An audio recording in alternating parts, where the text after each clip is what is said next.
പാലക്കാട് കഞ്ചിക്കോട് കിടക്കയിൽ മൂത്രമൊഴിച്ചതിന് 5 വയസ്സുകാരിക്ക് നേരെ രണ്ടാനമ്മയുടെ കൊടും ക്രൂരത.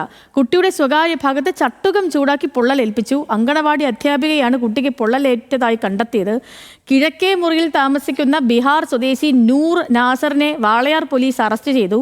ജുവനൈൽ ജസ്റ്റിസ് ആക്ട് പ്രകാരം കേസെടുത്ത് റിമാൻഡ് ചെയ്തിട്ടുണ്ട്. വിവരങ്ങളുമായി അജിത് ബാബു ചേർന്നു. അജിത്തെ, പറയാൻ പോലും പറ്റാത്ത അത്രയും കൊടും ക്രൂരതയാണ്. വിവരങ്ങൾ എങ്ങനെ?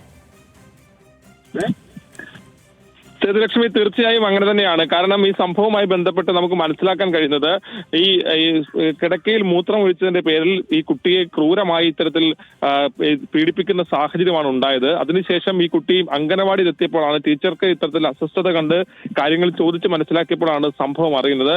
പിന്നീട് പോലീസിനെ വിവരം അറിയിക്കുകയും പോലീസ് ഈ കാര്യങ്ങൾ പരിശോധിച്ച് സ്ഥിരീകരിക്കുകയും ചെയ്തു. അതിനുശേഷമാണ് Walayar police juvenile justice act പ്രകാരം കേസെടുത്ത് പ്രതിയെ റിമാൻഡ് ചെയ്യുന്ന സാഹചര്യം ഉണ്ടായിട്ടുള്ളത്. ഇത്തരത്തിൽ കുട്ടികൾക്ക് നേരെയുള്ള ഇത്തരം അതിക്രമങ്ങൾ, അതും നമുക്കറിയാം, സ്വാഭാവികമായി കുട്ടികളുടെ ഒരു ചെറിയ കുട്ടിയാണ്. അപ്പൊ ആ കുട്ടി ഉണ്ടാകുന്ന മൂത്രം ഒഴിച്ചതിന്റെ പേരിൽ ഇത്തരം രീതിയിൽ കൈകാര്യം ചെയ്യുമ്പോൾ സ്വാഭാവികമായും ആ മനോനില ഉൾപ്പെടെ പരിശോധിക്കപ്പെടേണ്ടതാണ്. ഏതാണെങ്കിലും പോലീസ് ഇക്കാര്യത്തിൽ ശക്തമായ നടപടികളാണ് സ്വീകരിച്ചിരിക്കുന്നത്.